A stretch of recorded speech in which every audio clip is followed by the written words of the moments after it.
et bienvenue dans mes comptes rendus de lecture. Je reviens vers vous cette année pour vous présenter un livre au gré de mes envies, de mes impulsions. Il est vrai que je ne suis plus aussi régulier qu'avant. Je réserve, je pense encore à cette chaîne, je réserve mes comptes rendus de lecture au moment où j'ai du temps, au moment où j'ai l'envie, au moment où je souhaite parler d'un livre, non pas tant pour vous, mais aussi pour moi. C'est aussi un rendez-vous avec moi-même que ces comptes rendus de lecture.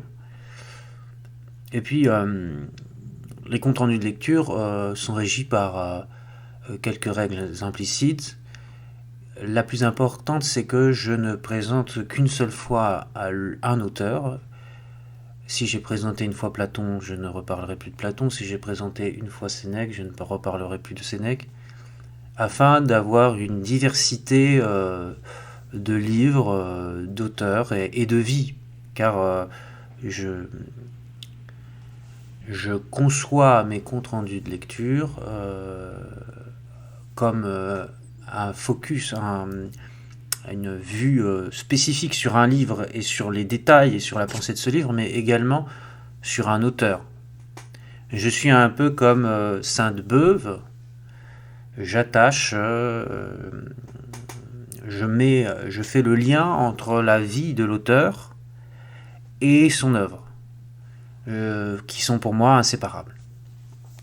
Donc cette année, en tout cas pour ce compte rendu de lecture qui va sortir en février, eh bien le sujet qui m'a travaillé, le livre qui m'a inspiré, l'idée de venir vous parler, eh bien c'est l'utopie de Thomas More. L'utopie de Thomas More, qui est une œuvre fondamentale pour notre culture occidentale, cette œuvre enfante un nouveau, à son époque, un nouveau genre littéraire qui est le genre de l'utopie, et elle engendre également un nouveau mot, l'utopie, tiré du grec et transversé vers le latin.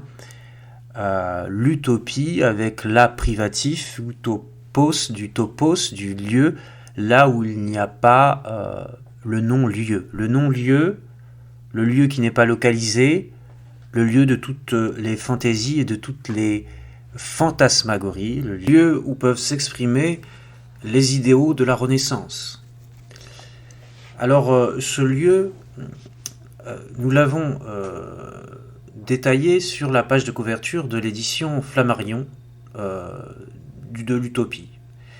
Une édition très abordable puisque le prix du livre est à 6,80 €.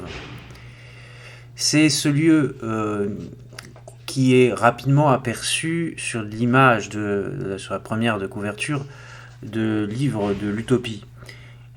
Ce lieu en fait transparaît derrière une loupe grossissante qui nous fait entrevoir l'île d'Utopie telle qu'elle a été dessinée sur gravure sur bois dès la première parution de l'ouvrage de Thomas More en 1516. Donc une image qui est incomplète, qui apparaît comme incomplète sur la page première de couverture, mais qu'on peut retrouver très facilement dans son intégralité. D'ailleurs, je vous l'affiche actuellement, l'intégralité de cette image de l'île d'Utopie qui a été représentée d'après la description qu'en fait Thomas More dans son ouvrage, dans la deuxième partie de son ouvrage, au début de la deuxième partie de son ouvrage. Et ainsi, on voit cette île d'Utopie en forme de croissant de lune, un croissant de lune qui aurait comme signification symbolique de montrer la Renaissance. Elle véhicule un symbole de Renaissance, ce croissant de lune. D'une renaissance donc de la société voulue par Thomas More, mais il ne le dit pas tel quel dans sa description de son île. Et bien entendu, au centre de l'île, on a la capitale de l'île Utopie qui s'appelle Amaroth, où se réunissent tous les sénateurs et tous les délégués des 104 villes que compte cette île d'Utopie, cette île Utopia. Laissons, maintenant que vous avez l'image devant les yeux, laissons Thomas More en parler. Qui mieux que Thomas More peut décrire l'île qu'il a conçue, qui a été tirée de son esprit et qui, certainement, on le dira plus en avant après, s'inspire peut-être de l'Atlantide de Platon. Île méconnue, île dont on ne sait pas la localisation, île peut-être perdue. Voici là, je vous lis, et pour servir la description de la première de couverture, de l'image d'illustration de la première de couverture, je vous lis la description que donne Thomas More de son île Utopie. L'île d'Utopie, en sa partie moyenne, et c'est là qu'elle est le plus large, s'étend sur 200 milles, puis se rétrécit progressivement et symétriquement pour finir en pointe aux deux bouts. Ceux-ci, qui ont l'air tracés au compas sur une longueur de 500 milles, donnent à toute l'île l'aspect d'un croissant de lune. Un bras de mer d'11 milles environ sépare les deux cornes. Bien qu'il communique avec le large, comme deux promontoires le protègent des vents, le golfe ressemble plutôt à un grand lac aux eaux calmes qu'à une mer agitée. Il constitue un bassin où, pour le plus grand avantage des habitants, les navires peuvent largement circuler. Mais l'entrée du port est périlleuse, à cause des bancs de sable d'un côté et des écueils de l'autre. À mi-distance environ se dresse un rocher, trop visible pour être dangereux, sur lequel on a élevé une tour de garde. D'autres se cachent insidieusement sous l'eau. Les gens du pays sont seuls à connaître les passes, si bien qu'un étranger pourrait difficilement pénétrer dans le port, à moins qu'un homme du pays ne lui serve de pilote. Eux-mêmes ne s'y risquent guère, sinon à l'aide de signaux qui, de la côte, leur indiquent le bon chemin. Il suffirait de brouiller ces signaux pour conduire à sa perdition une flotte ennemie, si importante fût-elle. Sur le rivage opposé se trouvent des criques assez fréquentées.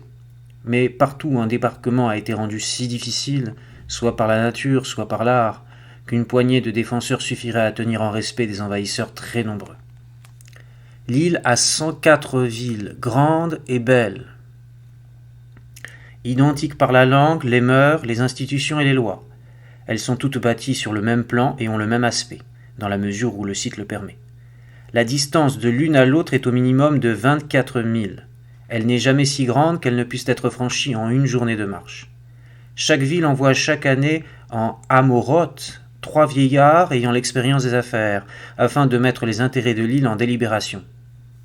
Située comme à l'ombilic de l'île, d'un accès facile pour tous les délégués, cette ville est considérée comme une capitale. Voilà cette description d'utopie qui répond dans l'esprit de More aussi à un désir d'ordre, à une logistique pointilleuse. Chaque ville doit être séparée à une distance similaire. On doit pouvoir aller d'une ville à l'autre en une journée de marche. Donc une perfection de l'île qui se dessine déjà dans la conception du bâti et dans la physionomie de cette île idéale, de cette île idéale et non pas cité idéale, puisque là c'est une île, c'est même un état. Alors pourquoi avoir choisi la forme d'une île? Peut-être en référence à l'Atlantide de Platon, ou peut-être en référence à l'Angleterre, dans laquelle Thomas More est né, et dans laquelle il a évolué, dans laquelle il a ses amis, dans laquelle il a sa vie, sa famille, son travail. C'est les suppositions qu'on peut faire à ce sujet. Mais l'œuvre et le but, l'essentiel de l'œuvre de Thomas More n'est pas là. L'essentiel de l'œuvre de Thomas More est de faire réfléchir une Europe de la Renaissance qui se renouvelle dans ses idées, qui se renouvelle dans son éthique, et qui redécouvre, après la chute de Constantinople, les ouvrages de Platon et d'Aristote, les ouvrages d'éthique de la philosophie, éthique de la philosophie morale, portés par les dialogues de Platon qui viennent compléter le corpus platonicien qui était très chétif au Moyen-Âge, puisque de Platon, le Moyen-Âge n'avait conservé que le timée, enfin, et du moins une partie du timée sur laquelle les savants médiévistes avaient appuyé la théorie géocentriste, le géocentrisme, selon laquelle la Terre est au milieu de l'univers et le Soleil tourne autour. Et puis Aristote, on en avait conservé au Moyen-Âge que les traités de logique qui a permis à Thomas d'Aquin de pouvoir allier la foi et la raison, l'explication à l'espérance chrétienne. En effet, c'est dans cet écrin culturel que baigne Thomas More à sa naissance, puisqu'il est né en 1478 à Londres. Et il est né dans une très bonne famille. Il est né presque avec une cuillère en or dans la bouche, puisque son père était déjà un haut magistrat, c'est-à-dire qu'il faisait partie de l'élite londonienne, de l'élite bourgeoise et financière de Londres. Haut magistrat, dans les parlements londoniens, il y a peu de postes plus enviables, il y a aussi peu de sciences plus recommandable que le droit à cette époque, qui est en pleine effervescence, avec la redécouverte aussi du droit romain, du code justinien, des doctrines réglant le droit. Et puis c'est aussi là que Thomas More puise sa réflexion d'une société renouvelée. C'est à travers le métier qu'il a exercé sous la tutelle de son père, ce métier d'avocat, ce métier de juriste, qu'il exerce sa pensée, et aussi qu'il accorde sa pensée et son savoir-faire avec son idéal de société, et avec son amour aussi pour l'Antiquité et pour les philosophes de cette Antiquité qui sont au premier plan Platon et Aristote. Alors Thomas More est destiné très tôt à l'apprentissage d'abord du latin, le latin qui est la langue des humanistes, qui est la langue de cette république des lettres qui est déjà en formation et déjà bien constituée au début du XVIe siècle.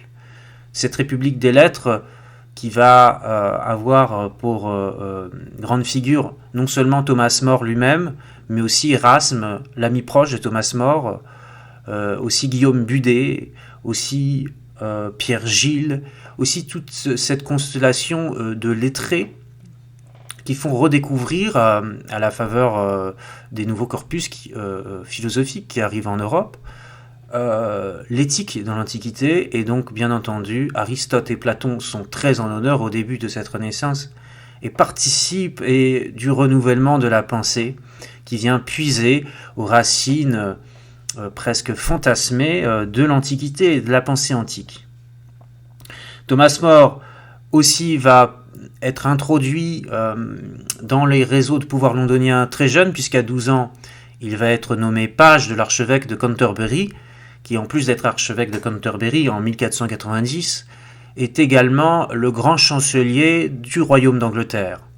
Et c'est par ce biais de cet archevêque de Canterbury, dont Thomas More garde un très bon souvenir et dont il dresse un éloge appuyé dans son Utopie, qu'il va se familiariser avec les choses politiques, avec les choses de la politique, avec la res publica, la chose commune et le bien commun. Donc cette formation en tant que page va être d'un très grand secours pour Thomas More. Donc son père a tout prévu pour lui, à la fois une éducation très relevée, très élitiste, l'apprentissage du latin, mais aussi un réseau, l'introduire dans un réseau de pouvoir et de pistons, le mettre dans les petits papiers du chancelier du royaume d'Angleterre et qui est tout à la fois aussi archevêque de Canterbury. Vous savez bien qu'à cette époque, religion et politique sont intrinsèquement liés, sont inséparablement liés. On est bien loin de notre époque de séparation de l'Église et de l'État. À 14 ans, More va continuer dans ses études, toujours plus en avant, 14 ans à cette époque, continuer à étudier à 14 ans, c'est déjà qu'on fait partie de l'élite, et puis il va aller dans l'école la plus prestigieuse de l'Angleterre, qui est forcément située près de Londres, à Oxford, où il va se passionner pour l'Antiquité, pour les œuvres de l'Antiquité, pour Lucien de Samosate, pour le sel et pamphlétaire de Lucien de Samosate, pour Aristote aussi, puisque ça va être William Crossin, spécialiste d'Aristote, qui va apprendre, alors que Thomas More n'a que 14 ans, qui va apprendre le grec à Thomas More. Donc c'est un grand savant anglais, helléniste, spécialiste d'Aristote, qui va faire à Thomas More la leçon de grec et qui va donner à Thomas More des notions de grec et lui faire apprendre le grec quasiment parfaitement, si bien que dans son utopie, Thomas More déclare qu'il connaît mieux le grec que le latin, alors qu'il a appris à parler le latin avant le grec, et que le latin, c'est la langue toujours vivante, toujours parlée de l'élite européenne, c'est la langue presque naturelle de cette élite européenne, c'est la langue par laquelle communiquent tous ces hommes de lettres, toute cette élite littéraire, qu'elle soit de France, d'Allemagne, des Pays-Bas ou d'Angleterre, Erasme, Budet, Thomas More, se communiquent, s'écrivent des lettres par le seul langage, la seule langue du latin. Donc c'est quelque chose d'encore plus élitiste pour Thomas More que de déclarer qu'il connaît encore mieux le grec ancien bien entendu, que le latin. Mais son père va être inquiet de cette inclination de Thomas More pour les lettres et pour l'Antiquité, pour cette vogue qui séduit, qui s'empare de l'ensemble de l'Europe, de redécouverte et des textes de Platon et d'Aristote. Mais son père, lui, veut faire de Thomas More son digne héritier en droit, dans les affaires, dans la justice. Il veut faire de son fils un juriste, alors son fils va docilement répondre aux vœux de son père, changer d'école, quitter Oxford, où il était un peu trop impliqué dans les études des humanités grecques et latines, pour là faire du droit pur et dur, dans son nouvel établissement, où là il fait du droit et il passe ses diplômes en droit, afin d'entamer sa carrière de magistrat et de serviteur de l'État en tant que juriste. En 1499, il a fini ses études à cette école, il est inscrit au barreau de Londres et c'est là qu'il fait une rencontre essentielle dans sa vie d'homme de lettres, dans sa vie d'humaniste, la rencontre avec Erasme de Rotterdam, qui est déjà célèbre en 1499 et qui vient donc voyager un peu partout en Europe et donc là vient en Angleterre à la rencontre des gens de lettres et de l'élite et bien entendu Thomas More, même s'il n'a pas encore brillé, même s'il n'a pas encore fait parler de lui, fait partie de cet entourage, de ce réseau. Il a à cette époque 20 ans, à peu près 20 ans, quand il rencontre un Erasme qui a déjà entamé sa trentaine d'années. Et c'est le début d'une amitié indéfectible qui se poursuivra jusqu'à la mort de Thomas More, puisque Erasme, on le sait, a écrit vers la fin, au soir de sa vie, vers la fin de sa vie, des lettres au roi d'Angleterre, Henri VIII, pour le persuader de libérer cet infortuné Thomas More, qui, comme on le sait, je vais vous le dire bientôt, a été décapité pour ne pas avoir voulu céder aux exigences autoritaires et presque tyranniques d'Henri VIII. En 1503, More devient prof de droit à un très jeune âge et est élu en même temps à la Chambre des communes, comme quoi cette alliance entre éducation très relevée et piston, réseautage, lui font le plus grand bien, et on peut le dire, même si son père est inconnu au bataillon, on peut souligner les qualités et l'expertise qu'a eu son père pour faire de son fils un personnage déjà haut placé, au début. Mais le génie de son fils va le porter plus loin que les ambitions de son père, va le porter vers déjà l'immortalité qui lui est donnée par la publication de ses ouvrages et sa fin presque glorieuse, sa fin de martyr, puisque, rappelons-le, Thomas More est un saint de l'Église catholique. On l'appelle Saint Thomas More depuis 1935. Et c'est à cette époque-là, de 1503, première intronisation à la Chambre des communes, qu'il va se faire remarquer en s'opposant à une loi de levée d'impôts du roi Henri VII, le père d'Henri VIII, pour lever plus d'armées. Et il va donc mettre en échec cette loi du haut de ses 25 ans. Il va mécontenter le roi, il va débouter le roi, il va amoindrir les sommes qui devaient être allouées au roi pour qu'il puisse lever des armées à sa guise. Et il va s'attirer la fureur du roi Henri VII. Et c'est là qu'on voit l'intégrité, la probité de Thomas More, qui ose défier les puissants, qui ose défier le roi d'Angleterre lui-même. Dans quel but ? Dans le but de servir le bien public. Thomas More, à 25 ans, a déjà ancré en lui l'intérêt du bien public, l'intérêt commun. Et s'il faut défier les puissants, s'il faut défier le roi d'Angleterre, Henri VII, il le fait. Il le déboute. Il réduit les subventions accordées à l'armée. Et oui, l'Angleterre, depuis la Magna Carta, est déjà une monarchie où il y a des oppositions, où il peut y avoir des contre-pouvoirs, et notamment la Chambre des communes, qui se distingue dans une Europe où les régimes sont le plus souvent très autoritaires, mais même en Angleterre encore, qui peut encore en remontrer au roi d'Angleterre. Et même si personne n'osait le faire, eh bien il s'est trouvé qu'un jeune homme du nom de Thomas More a débouté le roi d'Angleterre lui-même. Alors qu'a fait le roi Henri VII ? Eh bien, il a puni, non pas Thomas More, mais il a puni son père d'une très lourde amende qui a ruiné son père. Donc, au nom de la probité, au nom de la justice, au nom de l'intérêt public, Thomas More déjà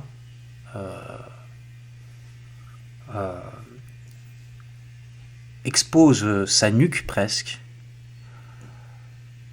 à la fureur des puissants. Donc c'est son père qui va porter le lourd tribut de l'audace de Thomas More en 1503.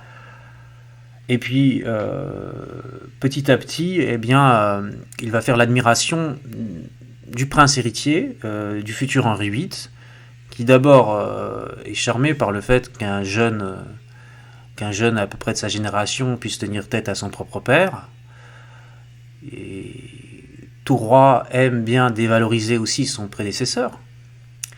Et donc il va rentrer en faveur quand Charles-Henri VIII va accéder au trône d'Angleterre en 1509.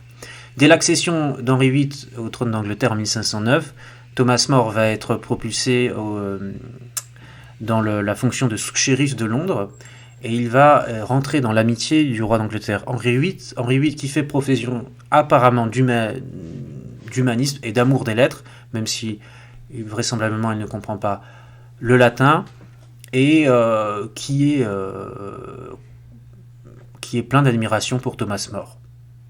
Thomas More, lui, est plein d'espoir aussi pour Henri VIII. Il pense que c'est un jeune roi qu'on va pouvoir modeler, c'est un jeune roi qu'on va pouvoir aiguillonner vers la vertu, la sagesse, et qu'on va pouvoir enfin mettre fin aux quelques injustices qui gangrènent encore l'Angleterre, enfin les quelques injustices, beaucoup d'injustices qui gangrènent la société anglaise, mais Thomas More va apprendre à ses dépens que Henri VIII ne sera pas le roi philosophe qu'il voulait faire de lui, mais plutôt un nouveau Néron, et que lui ne deviendra pas le nouveau législateur de l'Angleterre, le nouveau Ligurque ou le nouveau Solon, mais le nouveau Sénèque,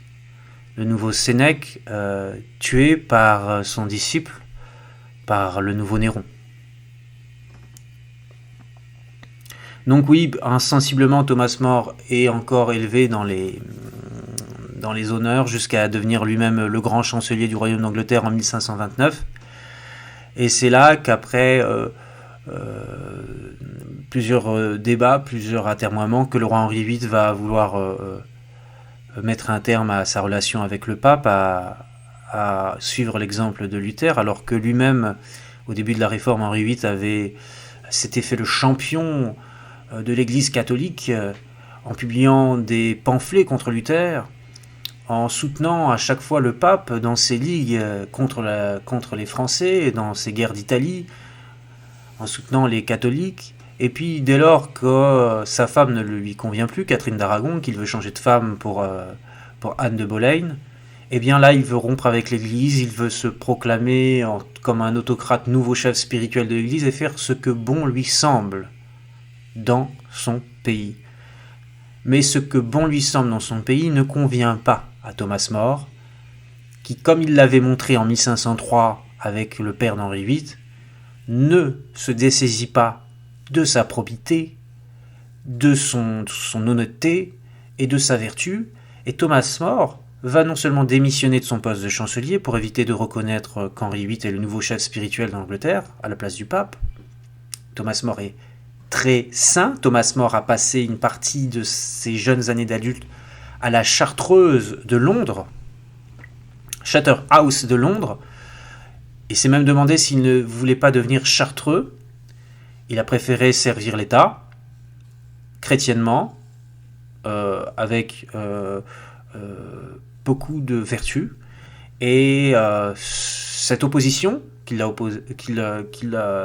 mis en face d'Henri VIII l'a conduit à la Tour de Londres, puisqu'on a été chercher Thomas More après sa démission. On lui a enjoint de reconnaître officiellement le nouveau mariage, non seulement d'Henri VIII, mais aussi qu'il est le nouveau chef spirituel de l'Église à la place du pape.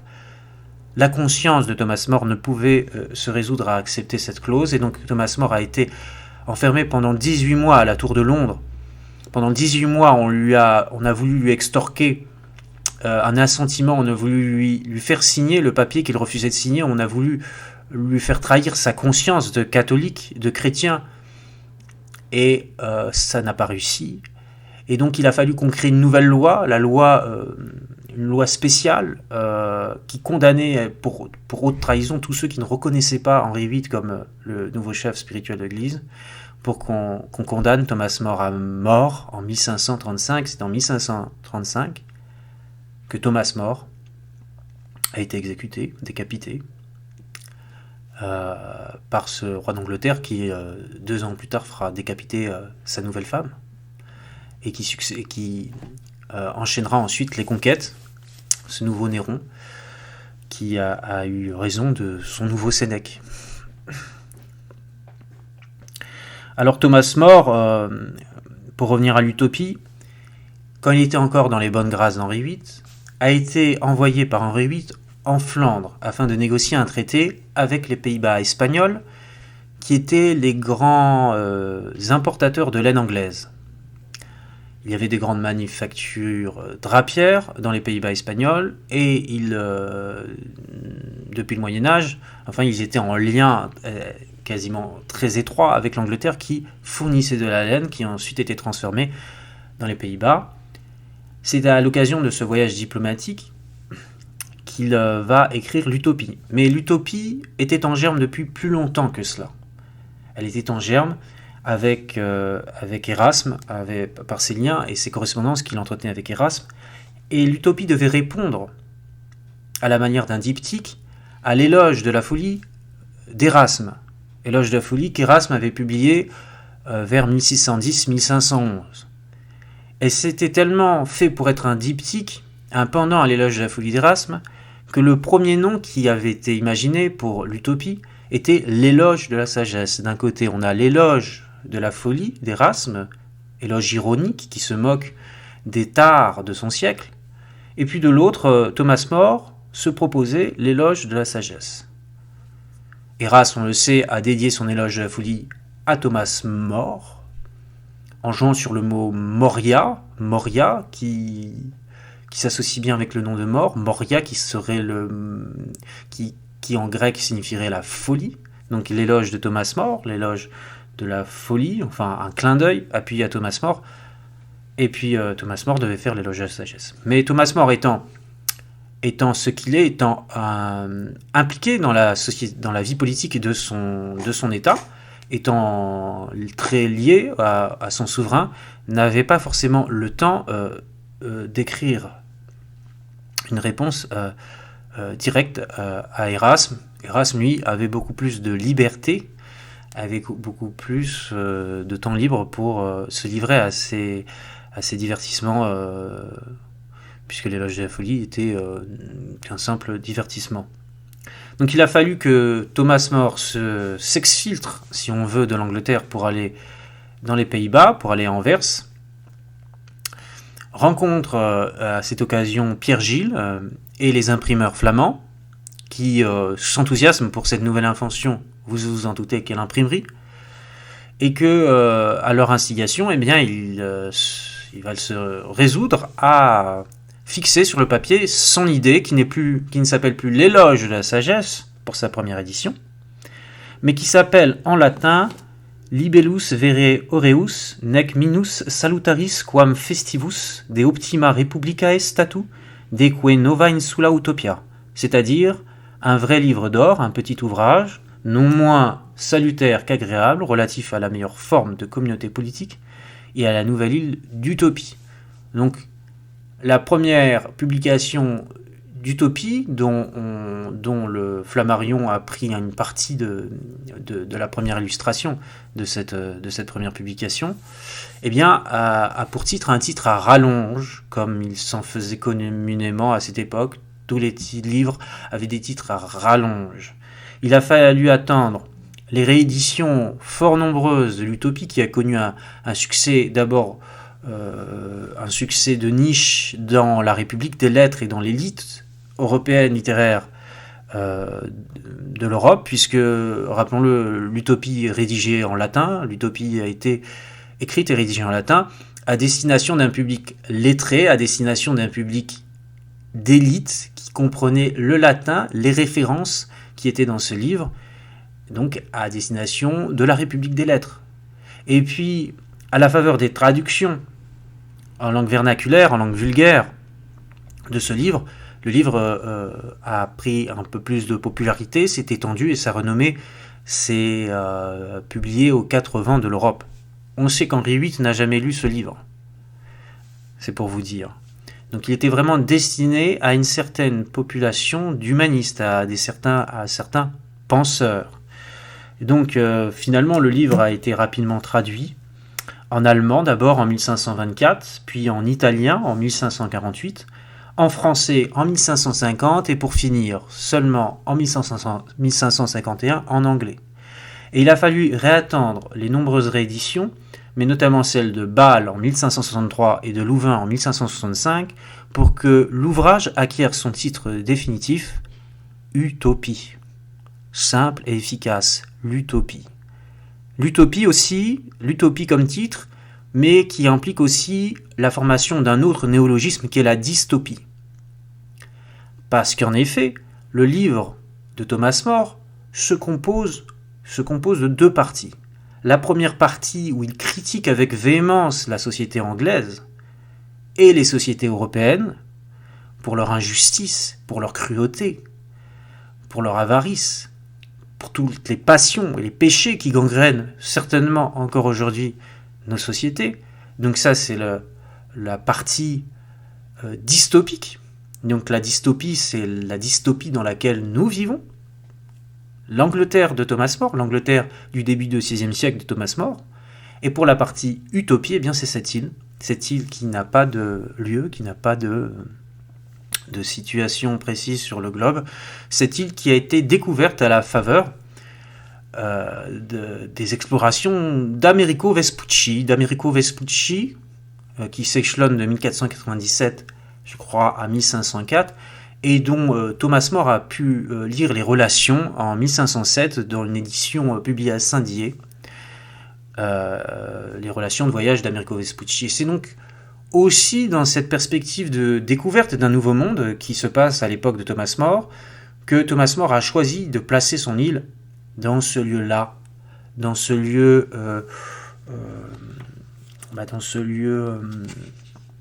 du Nouveau Monde,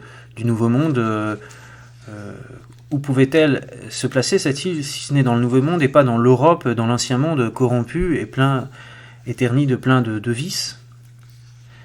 C'est certainement cette réflexion que Thomas More s'est faite quand il a imaginé la localisation de son île. Et puis, celui qui compte cette histoire, ce n'est pas Thomas More lui-même, c'est Raphaël Iclaudé, un personnage inventé.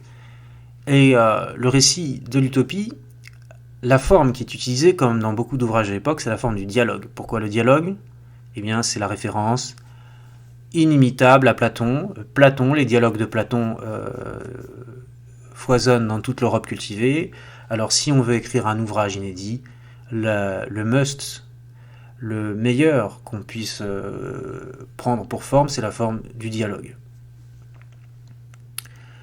Et donc, voilà, l'utopie, la dystopie, deux mondes qui vont s'opposer dans le récit de Thomas More.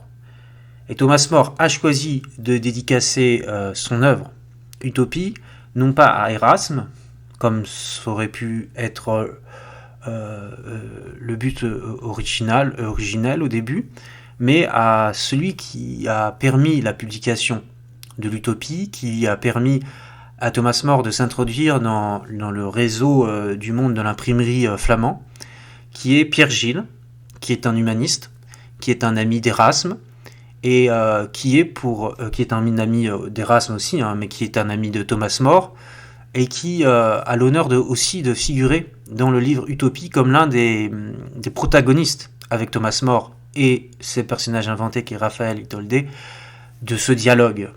Donc de ce dialogue à trois, entre deux personnes qui ont réellement existé, Thomas More et Pierre Gilles, de Flamand, et un personnage inventé, Raphaël Iclaudé.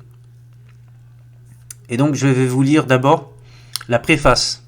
Préface un peu malicieuse, préface un peu ironique de Thomas More, où il parle de ce Raphaël à Pierre Gilles, et où il le présente comme une personne réelle, où il fait croire jusqu'au bout, il joue son rôle jusqu'au bout, Thomas More, de nous faire croire que cette île d'Utopia existe réellement.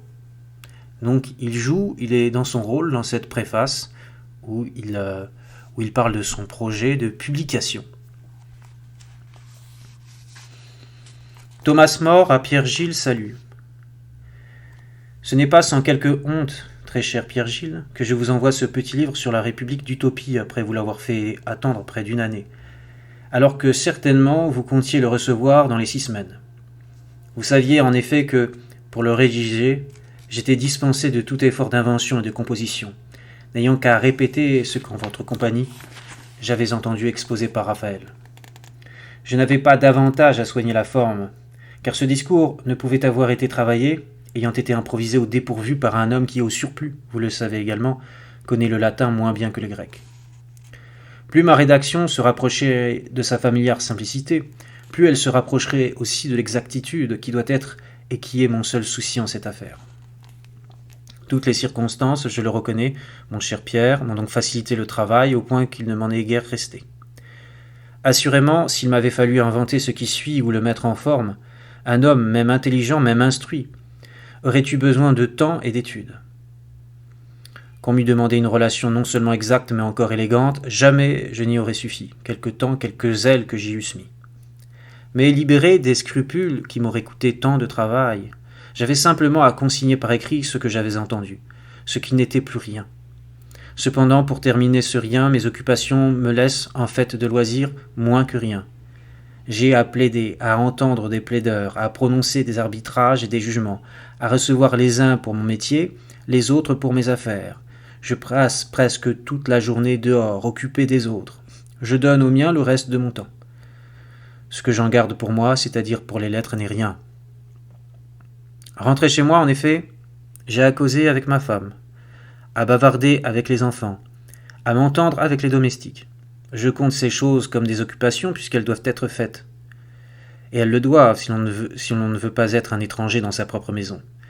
et qu'il faut avoir les rapports les plus agréables possibles avec les compagnons de vie que la nature ou le hasard nous ont donnés, ou bien que nous avons choisis nous-mêmes, sans aller toutefois jusqu'à les gâter par trop de familiarité et à se faire des maîtres de ses serviteurs. Tout cela mange le jour, le mois, l'année. Quand arriver à écrire? Et je n'ai pas parlé du sommeil, ni des repas, auxquels bien des gens accordent autant d'heures qu'au sommeil lui-même, lequel dévore près de la moitié de la vie. Le peu de temps que j'arrive à me réserver, je le dérobe au sommeil et au repas. Comme c'est peu de choses, j'avance lentement. Comme c'est quelque chose malgré tout, j'ai terminé l'utopie, et je vous l'envoie, cher Pierre, afin que vous la lisiez et que, si j'ai oublié quelque chose, vous m'en fassiez souvenir. Ce n'est pas sous ce rapport que j'ai le plus à me défier de moi-même. Je voudrais pouvoir compter sur mon esprit et sur mon savoir, autant que jusqu'à présent je compte sur mes mémoires. Je n'en suis pas néanmoins à me croire incapable de rien oublier. Me voici en effet plongé dans une grande perplexité par mon jeune compagnon, John Clément, qui nous accompagnait, vous le savez, car je ne le tiens jamais à l'écart d'un entretien dont il peut retirer quelques fruits. Tant j'espère voir un jour cette jeune plante, nourrie du suc des lettres latines et grecques, donner des fruits excellents. Si je me rappelle bien, Itoldé nous a dit que le pont d'Amarote, qui franchit le fleuve Anhydre, a 500 pas de long. Notre John prétend qu'il faut en rabattre 200, que la largeur du fleuve ne dépasse pas 300 pas à cet endroit. Faites, je vous prie, un effort de mémoire. Si vous êtes d'accord avec lui, je me rangerai à votre avis et je me déclarerai dans l'erreur. Si vous n'en savez plus rien, je m'en tiendrai à ce que je crois me rappeler, car mon principal souci est qu'il n'y ait dans ce livre aucune imposture. S'il subsiste un doute, je préférerais une erreur à un mensonge, tenant moins à être exact qu'à être loyal. Vous pourrez aisément me tirer d'embarras en interrogeant Raphaël lui-même, en lui écrivant. Et vous allez être obligé de le faire à cause d'un autre doute qui nous vient. Est-ce par ma faute, par la vôtre, par celle de Raphaël lui-même? Je ne saurais le dire.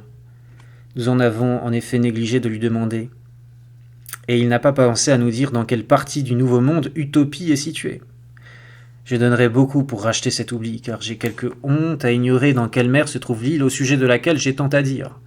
D'autre part, un homme pieux de chez nous, théologien de profession, brûle, et il n'est pas le seul d'un vif désir d'aller en utopie. Ce qui l'y pousse n'est pas une vaine curiosité de voir du nouveau. Il souhaiterait encourager les progrès de notre religion qui se trouve là-bas heureusement implantée. Comme il désire le faire selon les règles, il a décidé de s'y faire envoyer par le souverain pontife, et même à titre d'évêque des utopiens, sans se laisser arrêter par le scrupule d'avoir à implorer cette prélature. Il estime en effet qu'une ambition est louable si elle est dictée, non par un désir de prestige ou de profit, mais par l'intérêt de la religion. C'est pourquoi je vous requiers, mon cher Pierre, de presser Itoldé, oralement si vous le pouvez aisément, sinon par lettre, afin d'obtenir de lui qu'il ne laisse subsister dans mon œuvre rien qui soit inexact, qu'il n'y laisse manquer rien qui soit véritable. Je me demande s'il ne vaudrait pas mieux lui faire lire l'ouvrage. S'il s'agit d'y corriger une erreur, nul en effet ne le pourra mieux que lui, et il ne saurait s'en acquitter s'il n'a lu ce que j'ai écrit. De plus, ce sera pour vous un moyen de savoir s'il voit d'un bon œil que j'ai composé cet écrit, ou s'il en est mécontent. Car s'il a décidé de raconter lui-même ses voyages, il préfère peut-être que je m'abstienne. Et je ne voudrais certes pas, en faisant connaître l'état utopien, enlever à son récit la fleur et le prix de la nouveauté. À vrai dire, je ne suis pas encore tout à fait décidé à entreprendre cette publication. Les hommes ont des goûts si différents. Leur humeur est parfois si fâcheuse, leur caractère si difficile, leur jugement si faux, qu'il est plus sage de s'en accommoder pour un rire que de songer de soucis à seule fin de publier un écrit capable de servir ou de plaire, alors qu'il sera mal reçu et lu avec ennui. La plupart des gens ignorent les lettres.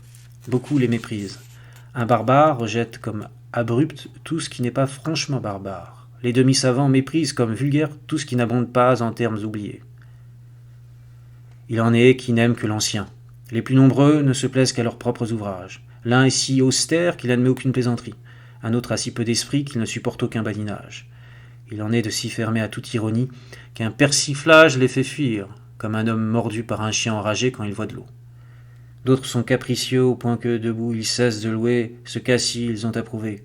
D'autres tiennent leurs assises dans les cabarets et, entre deux pots, décident du talent des auteurs, prononçant péremptoirement condamnation au gré de leur humeur, ébouriffant les écrits d'un auteur comme pour lui arracher les cheveux un à un, tandis qu'eux-mêmes sont bien tranquillement à l'abri des flèches, les bons apôtres, tondus et rasés comme des lutteurs, pour ne pas laisser un poil en prise à l'adversaire. Il en est encore de si malgracieux qu'il trouve un grand plaisir à lire une œuvre sans en savoir plus de gré à l'auteur, semblable à ces invités sans éducation, qui, généreusement traités à une table abondante, s'en retournent rassasiés sans un mot de remerciement pour l'hôte. Et va maintenant préparer à tes frais un banquet pour des hommes au palais si exigeant, au goût si différent, doués d'autant de mémoire et de reconnaissance. Entendez-vous avec Itoldé, mon cher Pierre, au sujet de ma requête, après quoi je pourrai reprendre la question depuis le début. S'il donne son assentiment, puisque je n'ai vu clair qu'après avoir terminé ma rédaction, je suivrai en ce qui me concerne l'avis de mes amis, et le vôtre en premier lieu. Portez-vous bien votre chère femme et vous, et gardez-moi votre amitié. La mienne pour vous ne fait que grandir. Donc oui, c'est un dialogue imaginaire, un dialogue idéal, un dialogue compris par tous, et dont la forme est goûtée par tous, puisque c'est la forme dans laquelle Platon a décidé d'écrire la plupart de ses ouvrages. Et donc ce Raphaël Itoldé est un navigateur, qui passe pour être un des compagnons d'Americo Vespucci, ce fameux explorateur qui a réellement existé et qui a donné son nom à l'Amérique. Non pas qu'il ait lui-même voulu donner son nom à l'Amérique, mais qu'il est le premier à avoir reconnu que l'Amérique était une nouvelle terre, et aussi parce qu'une édition de 1510, une édition imprimée en Lorraine, a accompagné les premiers récits de Amerigo Vespucci d'une illustration et d'une carte du Nouveau Monde, qui n'était pas appelée Nouveau Monde, mais Amerigo, d'une simple publication. Ce nom d'Amérique a été associé à ce Nouveau Monde, le nom de l'explorateur, et voilà que nous l'appelons encore aujourd'hui Amérique. Eh bien, ce personnage inventé qui passe pour un ancien compagnon d'Amerigo Vespucci est rencontré à Anvers, selon les dires de Thomas More,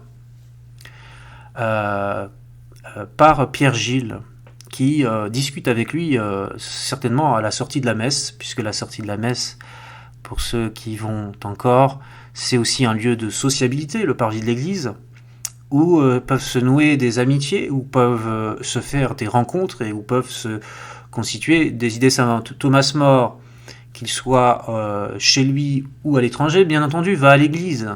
Non seulement c'est un saint, non seulement c'est quelqu'un de très pieux, mais c'est un rendez-vous incontournable à l'époque que d'aller à l'église. Peut-être, sans doute, que c'était plus palpitant et plus incontournable à l'époque qu'aujourd'hui, et que c'était plus fondamental pour se créer un réseau.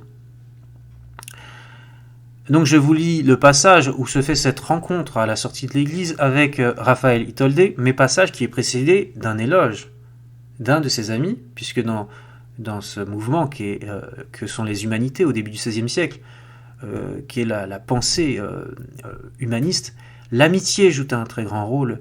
L'amitié qui est révérée par les épicuriens et même par les stoïciens est quelque chose d'important pour la République des Lettres et aussi pour Erasme, qui qualifie Thomas More du plus précieux des amis, du plus grand des amis. Thomas More est en effet quelqu'un de très fidèle en amitié, et il le prouve encore une fois en faisant l'éloge de son ami flamand, Pierre Gilles. Je reçus souvent pendant ce séjour, parmi d'autres visiteurs et bienvenus entre tous, Pierre Gilles. Né à Anvers, il y jouit d'un grand crédit et d'une situation en vue parmi ses concitoyens, digne de la plus élevée, car le savoir et le caractère de ce jeune homme sont également remarquables. Il est en effet plein de bonté et d'érudition, accueillant chacun libéralement, mais lorsqu'il s'agit de ses amis, avec tant d'élan, d'affection, de fidélité, de sincère dévouement, qu'on trouverait peu d'hommes à lui comparer quant aux choses de l'amitié. Peu aussi ont sa modestie, son absence d'affectation, son bon sens naturel, autant de charme dans la conversation, autant d'esprit que si peu de malice. Bref, la douceur de son entretien, l'agrément de sa conversation m'allégèrent grandement le regret de ma patrie, de mon foyer, de ma femme et de mes enfants. et cependant mon désir de les revoir tournait à l'inquiétude, car j'étais parti depuis plus de 4 mois. Je me trouvais un jour dans l'église Notre-Dame, monument admirable et toujours plein de fidèles. J'avais assisté à la messe et, l'office terminé, je m'apprêtais à rentrer à mon logis, quand je vis Pierre Gilles en conversation avec un étranger, un homme sur le retour de l'âge, au visage hâlé, à la barbe longue, un caban négligemment jeté sur l'épaule. Sa figure et sa tenue me parurent celles d'un navigateur. Dès que Pierre m'aperçut, il vint à moi, me salua et, prévenant ma réponse, m'entraîna un peu à l'écart en désignant celui avec lequel je l'avais vu s'entretenir. « Voyez-vous, dit-il, cet homme ?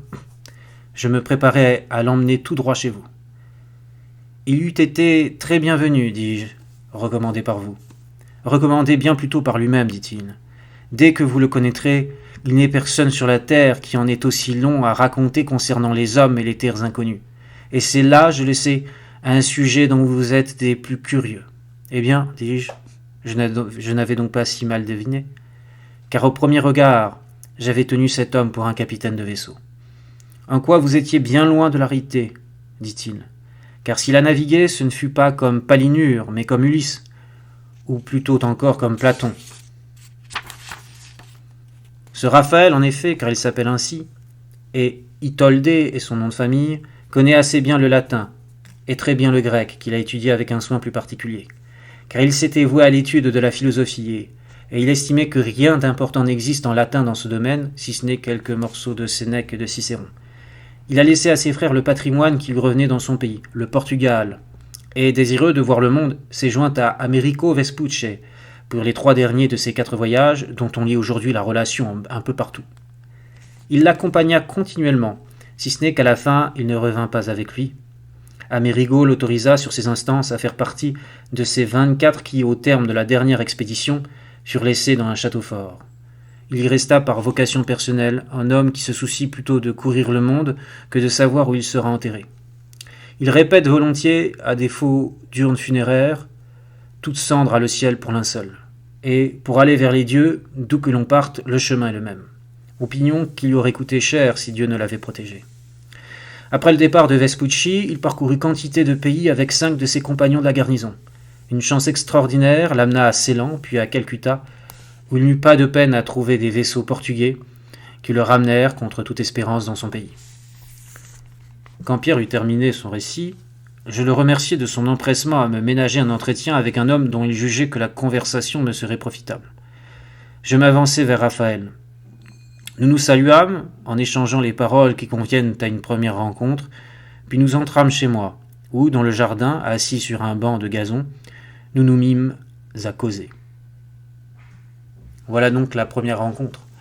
Avec Raphaël Itoldé, un Portugais, et cela a de l'importance, un Portugais qui a laissé ses biens, puisqu'on sait que les Portugais sont, en ce début de XVIe siècle, avec les Espagnols, les grands explorateurs du monde, ceux qui vont aux 4 coins de la planète pour découvrir le monde. Les Portugais, en 1516, au moment de la première publication de l'Utopie, avaient déjà découvert le Brésil, avaient déjà contourné le cap de Bonne-Espérance, avaient déjà découvert l'Inde, s'était déjà établi depuis 1511 à Goa et avait même mis pied à terre à Malacca, avec le fameux Albuquerque. Et donc les Portugais, à ce moment-là, étaient en pleine expansion de découvertes coloniales, et ce n'est pas étonnant si Thomas More a fait de son personnage inventé un Portugais, puisque les Portugais à cette époque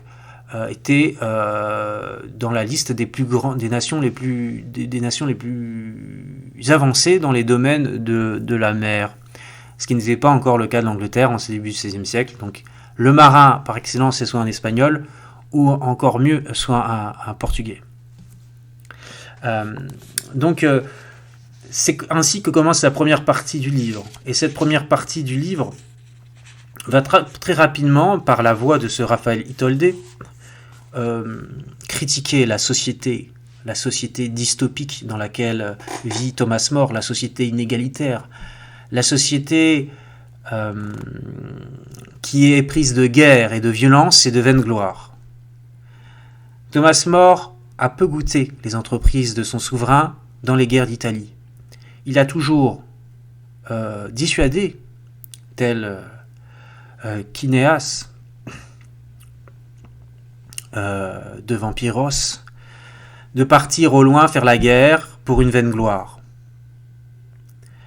Il a toujours voulu que l'Angleterre se concentre non pas sur ce qui se passe en Italie, mais sur les problèmes sociétaux d'alors. Mais Henri VIII ne l'a pas écouté. Henri VIII a participé à l'essentiel des guerres d'Italie, a toujours voulu mettre des bâtons dans les roues de François Ier et a dépensé des sommes incroyables pour un but incertain, voire nul, dans ces guerres d'Italie. Donc la première chose que va critiquer Raphaël Itoldé, et donc par truchement mort, c'est ces guerres et cette vaine gloire.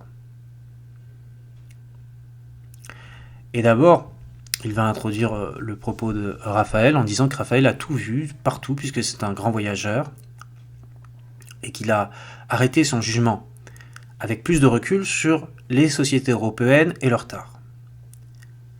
Ce que Raphaël nous a raconté avoir vu dans chaque région serait trop long à rapporter, et en dehors du propos de ce présent ouvrage. Peut-être en parlerons-nous ailleurs, et notamment des choses qu'il est utile de ne pas ignorer. Par exemple, en premier lieu, les sages institutions qu'il a observées chez des peuples vivant en société civilisée. C'est sur ces questions que nous l'interrogions le plus avidement et qu'il nous répondait le plus volontiers, sans s'attarder à nous décrire des monstres qui sont tout ce qu'il y a de plus démodé. Des Scylas et des Sélènes et des harpies voraces et des lestrigons cannibales et autres prodiges affreux du même genre, où n'en trouve-t-on pas? Mais des hommes vivants en cité sagement réglés, voilà ce qu'on ne rencontre pas n'importe où. Assurément, il a relevé parmi ces peuples inconnus beaucoup de coutumes absurdes, mais aussi d'autres, assez nombreuses, que l'on pourrait prendre comme modèle pour corriger des erreurs commises dans nos villes, nos pays, nos royaumes. Tout cela, je le répète, j'en parlerai ailleurs. Ma seule intention aujourd'hui est de rapporter ce qu'il a dit des mœurs et des institutions des utopiens. Je reproduirai toutefois la conversation qui nous a amenés à en faire mention. Raphaël nous avait rappelé avec beaucoup de sagesse des erreurs commises chez nous ou ailleurs, nombreuses certes, où que ce soit, mais aussi ici et là des mesures plus opportunes. Il possédait en effet les coutumes et les institutions de chaque pays comme s'il avait passé sa vie entière dans chacune des régions qu'il avait traversées. Pierre lui dit avec admiration « Je me demande vraiment, cher Raphaël, pourquoi vous ne vous attachez pas à la personne d'un roi ?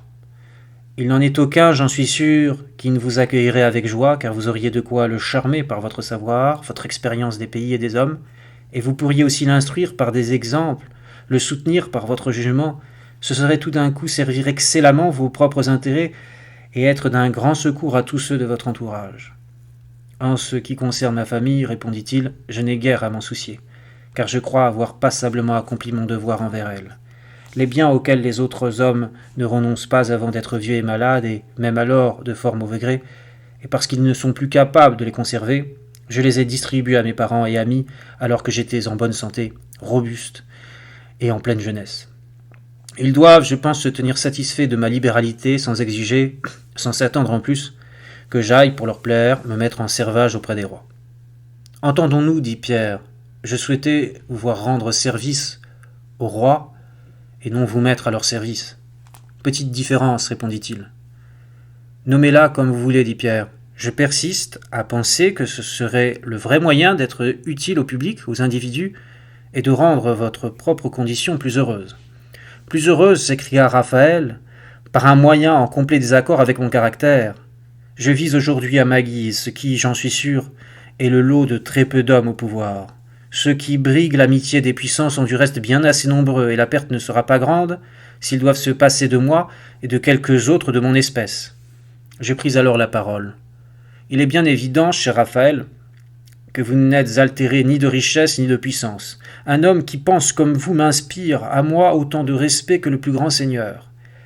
Il me semble toutefois que vous feriez une chose digne de vous, de votre esprit si noble, si vraiment philosophe, en acceptant, fût-ce au prix de quelque inconvénient personnel, d'utiliser votre intelligence et votre savoir-faire au bénéfice de la chose publique. Et vous ne pourriez le faire plus efficacement qu'en entrant dans le conseil de quelque grand prince auquel, j'en suis sûr d'avance, vous donneriez des avis conformes à l'honneur et à la justice. Car c'est du prince que ruissellent sur le peuple entier comme d'une source intarissable les biens et les maux. En vous est une science qui pourrait se passer de l'expérience et une expérience qui pourrait se passer de la science, pour vous qualifier comme un éminent conseiller de n'importe quel roi. Là, vous voyez que dans le récit, on lit en filigrane la vie de Thomas More, puisque Thomas More est pris de philosophie, de vertu, a sacrifié sa vie personnelle, si l'on veut, pour servir l'État. Il a accepté, à contre-cœur, de devenir chancelier d'Angleterre. Il a accepté tout ce que n'a pas accepté Raphaël Itoldé. Enfin, à l'époque de l'ouvrage, il n'était pas encore chancelier d'Angleterre, mais il était élu à la Chambre des communes sous shérif de Londres. Il a accepté de servir l'État, alors qu'il aurait voulu, selon la doctrine d'Épicure certainement, pour vivre heureux, vivre caché. Comme on peut le lire dans les propos de Raphaël. Mais il se justifie, vous voyez, qu'il dit que l'intelligence doit être utilisée, le savoir-faire doit être utilisé dans l'unique but de servir la chose publique. Continuons le passage.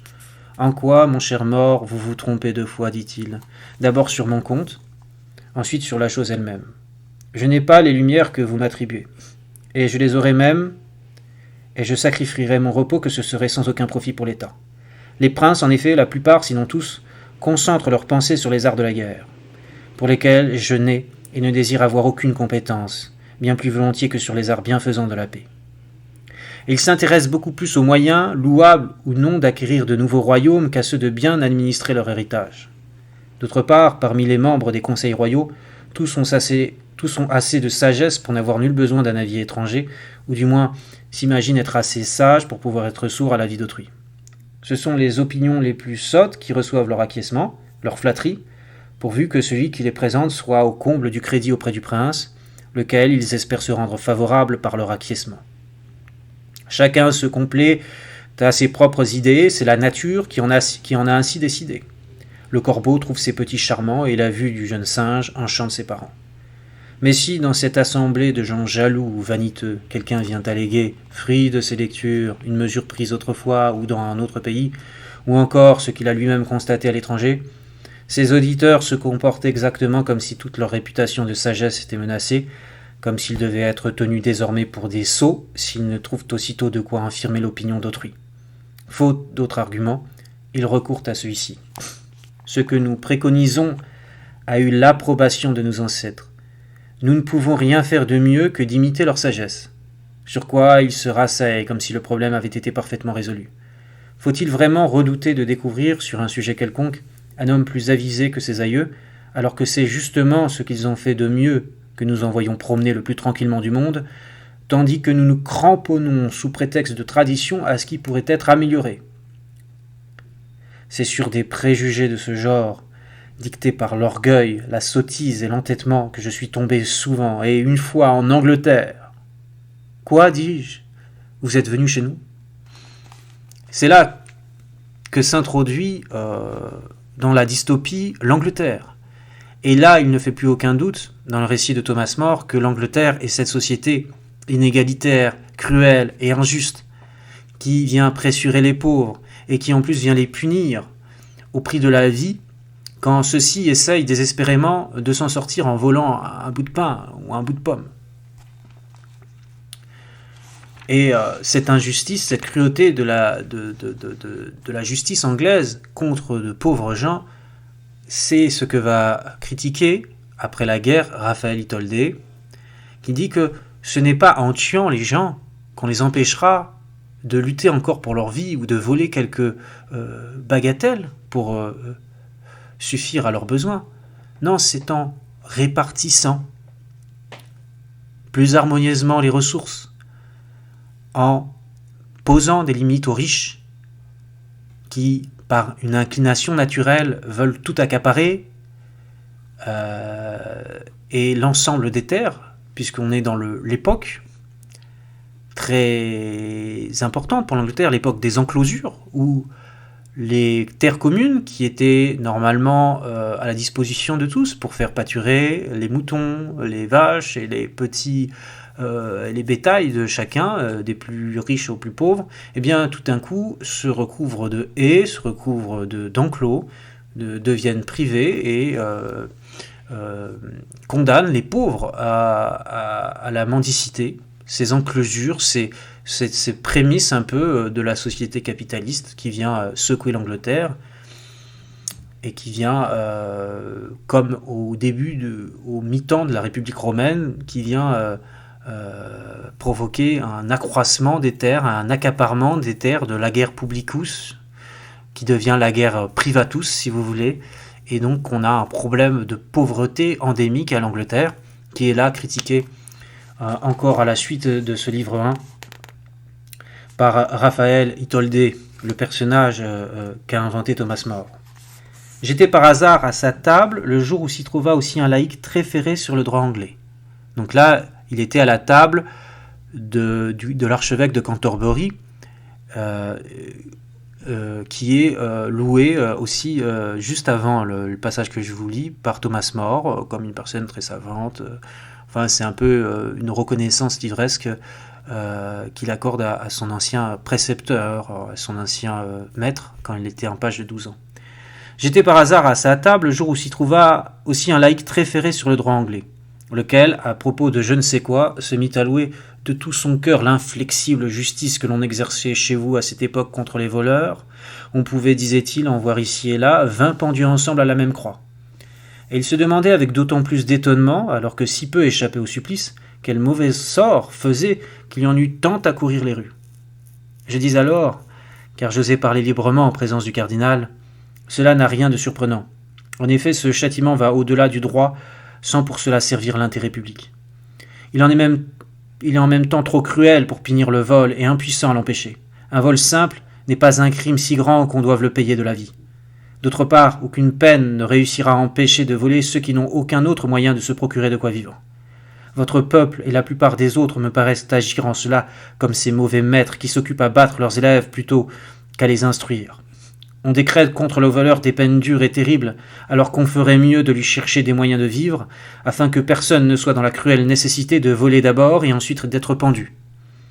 Mais, dit l'autre, on y a suffisamment pourvu. Il y a des industries, il y a l'agriculture, ils pourraient y gagner leur vie, s'ils ne préféraient pas être malhonnêtes. Vous n'échapperez pas ainsi, répondis-je. Je ne parlerai même pas de ceux qui souvent reviennent mutilés des guerres civiles ou étrangères, comme ce fut le cas chez vous lors du soulèvement des Cornouailles, et peu auparavant lors de la campagne de France, ayant donné leurs membres à l'État ou au roi. Leur faiblesse ne leur permet plus d'exercer leur ancien métier. Leur âge ne leur permet pas d'en apprendre un autre. Cela, laissons-les de côté, puisque les guerres ne se rallument que par intervalles. Arrêtons-nous à ce qui arrive tous les jours. Il existe une foule de nobles qui passent leur vie à ne rien faire, frelons nourris du labeur d'autrui, et qui, de plus, pour accroître leurs revenus, tondent jusqu'au vif les métayers de leurs terres. Ils ne conçoivent pas d'autre façon de faire des économies, prodiguent pour tout le reste jusqu'à se réduire eux-mêmes à la mendicité. Ils traînent de plus avec eux des escortes de fainéants qui n'ont jamais appris aucun métier capable de leur donner leur pain. Ces gens, si leur maître vient à mourir ou qu'eux-mêmes tombent malades, sont aussitôt mis à la porte, car on accepte plus volontiers de nourrir des désœuvrés que des malades, sans compter que bien souvent l'héritier d'un domaine n'est pas tout de suite en état d'entretenir la maisonnée du défunt. En attendant, les pauvres diables sont vigoureusement affamés, à moins qu'ils ne rapinent vigoureusement. Que pourraient-ils faire d'autre, quand, à force de rouler çà et là, ils ont peu à peu usé leurs vêtements et leur santé, qu'ils sont dégradés par la maladie, et couverts de hayons, les nobles ne consentent plus à leur ouvrir la porte, et les paysans ne s'y risquent pas, sachant fort bien que celui qui a été élevé mollement dans le luxe et l'abondance, qui ne sait manier que le sabre et le bouclier, regarde les autres du haut de ses grands airs, et méprisant tout le monde, ne sera jamais capable de servir fidèlement un pauvre homme avec le hoyo et la bêche, pour un maigre salaire et une pitance chichement mesurée. À quoi l'autre répondit : mais nous avons un intérêt primordial à tenir cette espèce au chaud. Qu'une guerre vienne à éclater, c'est dans ces gens-là que réside la force et la résistance de l'armée, car ils sont capables de bien plus de courage et d'héroïsme que les ouvriers et les paysans. Autant, dis-je, vaudrait soutenir que pour l'amour de la guerre nous devons tenir au chaud les voleurs, dont vous ne manquerez tant que vous aurez des soldats. Car si les brigands ne sont pas les moins courageux des soldats, les soldats ne sont pas les moins hardis des voleurs, tant les deux métiers sont joliment apparentés. Si cette détestable méthode est largement appliquée chez vous, elle ne vous est point propre, on la trouve presque partout. En effet, un autre fléau, plus détestable encore, accable la France. Tout le territoire est rempli, encombré de soldats, même en temps de paix. Rassemblés par la même illusion qui vous fait nourrir ici tant de domestiques dans la fainéantise. Cette sagesse démente s'imagine que l'État assure son salut en entretenant une solide garnison composée principalement de vétérans, car ils n'ont aucune confiance dans les nouvelles recrues. Si bien que l'on cherchera des occasions de guerre rien que pour avoir des soldats exercés, et qu'on égorgera des hommes sans autre raison, comme dit spirituellement Salluste, que d'empêcher les bras et les courages de s'engloutir dans l'oisiveté. Donc attaque en règle contre la justice anglaise, qui se montre beaucoup trop cruelle, mais dans la suite du livre 1, attaque en règle aussi contre le système économique anglais, qui prend pour Thomas More une dangereuse pente, la pente des enclosures, la pente de l'accaparement des terres, la pente de l'inégalité poussée à son plus haut point, la pente de l'oppression des pauvres par les riches. Et c'est ce qui motive la seconde partie du discours sur les enclosures, que je vous lis. Vos moutons, dis-je, normalement si doux, si faciles à nourrir de peu de choses, les voici devenus, me dit-on, si voraces, si féroces, qu'ils dévorent jusqu'aux hommes, qu'ils ravagent et dépeuplent les champs, les fermes, les villages. En effet, dans toutes les régions du royaume où l'on trouve la laine la plus fine, et par conséquent la plus chère, les nobles et les riches, sans parler de quelques abbés, saints personnages non contents de vivre largement et paresseusement des revenus et rentrées annuelles que la terre assurait à leurs ancêtres, sans rien faire pour la communauté, ne laissent plus aucune place à la culture, démolissent les fermes, détruisent les villages, clôturant toute la terre en pâturage fermé, ne laissant subsister que l'église de laquelle ils feront une étable pour leurs moutons. Et, comme si chez vous les terrains de chasse et les parcs ne prenaient pas une part suffisante du territoire, ces hommes de bien transforment en désert des lieux occupés jusqu'alors par des habitations et des cultures.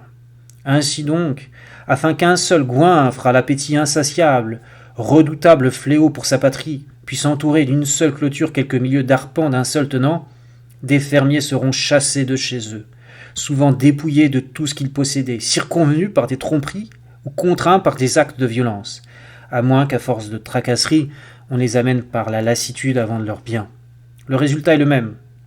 Ils partent misérablement, hommes, femmes, couples, orphelins, veuves, parents avec de petits-enfants, toute une maisonnée plus nombreuse que riche, alors que la terre a besoin de beaucoup de travailleurs. Ils s'en vont, dis-je, loin du foyer familier où ils avaient leurs habitudes, et ne trouvent aucun endroit où se fixer. Tout leur mobilier ne vaudrait pas grand-chose, même s'ils pouvaient attendre un acheteur, ils le donnent pour presque rien le jour où ils sont obligés de le vendre. Ils auront bientôt épuisé ce peu d'argent au cours de leur errance, alors que peuvent-ils faire d'autre que de voler et d'être pendus conformément à la justice, ou d'aller en mendiant à l'aventure? Dans ce dernier cas, du reste, ils seront jetés en prison comme vagabonds parce qu'ils vont et viennent sans rien faire, personne n'acceptant de les payer pour le travail qu'ils offrent de tout leur cœur. En effet, le labeur des champs, dont ils possèdent la routine, a cessé d'être pratiqué là où l'on a cessé de semer.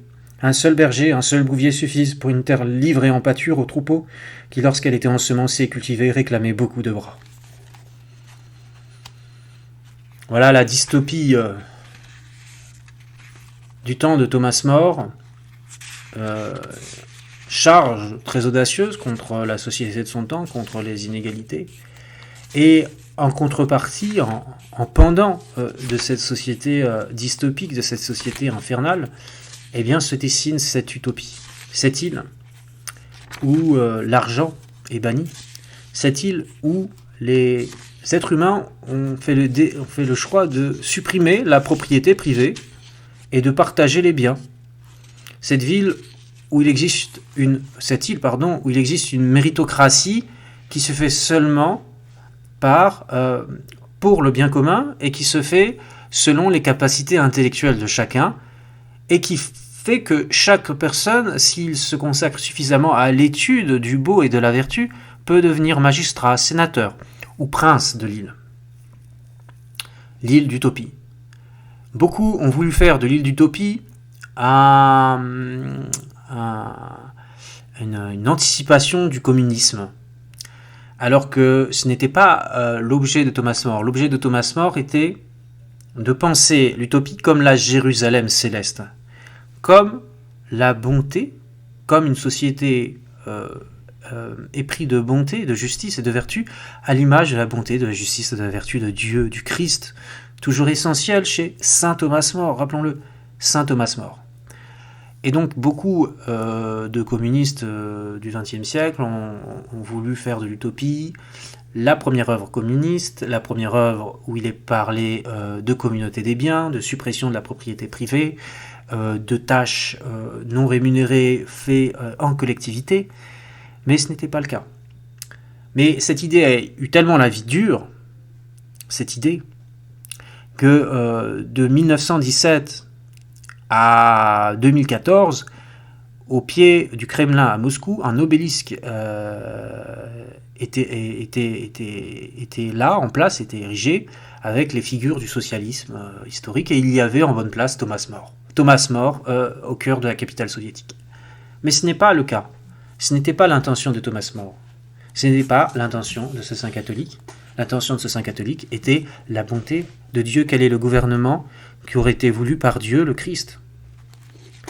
Alors c'est un gouvernement pas tout à fait parfait, parce qu'il y a des lois très dures dans l'île d'Utopie, comme la loi selon laquelle personne ne peut parler de politique en dehors du Parlement, sinon il est condamné à mort. Une loi qui est tout à fait totalitaire. Personne, on ne peut confier dans l'île d'Utopie aucune charge publique à une personne qui ne croirait, qui pense que l'âme n'est pas immortelle. Thomas More, en fidèle de Platon et en chrétien pieux, croit en l'immortalité de l'âme.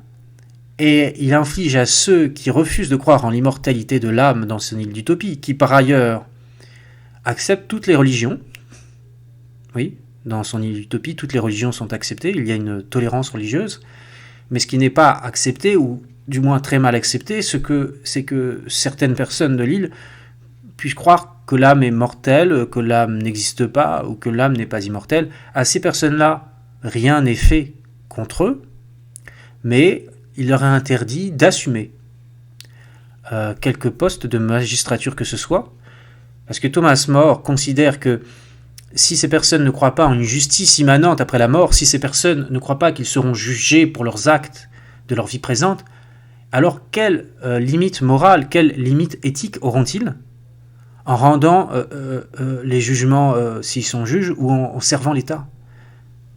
Voilà pourquoi l'immortalité de l'âme doit être crue selon Thomas More, parce qu'elle est le plus grand rempart au vice. Si l'on connaît et si l'on pense, comme Platon et comme la doctrine chrétienne, qu'il y a une justice et que l'on sera jugé après la mort. La société, l'utopie donc dans le livre 2, est réglée comme un monastère, comme la Charterhouse dans lequel a évolué Thomas More. Il y a 6 heures de travail, il y a 3 heures de détente, il y a tant d'heures pour ça, tant d'heures pour ça. Chaque heure est comptée, comme dans un monastère. Mais le plus fou dans l'histoire, c'est que Thomas More a réduit la journée de travail à son époque, la journée de travail, elle était illimitée. Je veux dire, c'était 22 heures par jour, c'était tout le temps qu'on travaillait. Là, il dit 6 heures. Dans mon utopie, les gens ne travailleront que 6 heures par jour. 3 heures de détente, souvent la lecture, souvent l'étude, des moments de détente où l'école, le collège, l'université est ouvert à tous, tout le monde peut étudier dans les savoirs donc une gratuité de l'école publique, une gratuité des universités, une gratuité d'accès au savoir qui est conçue par Thomas More et donc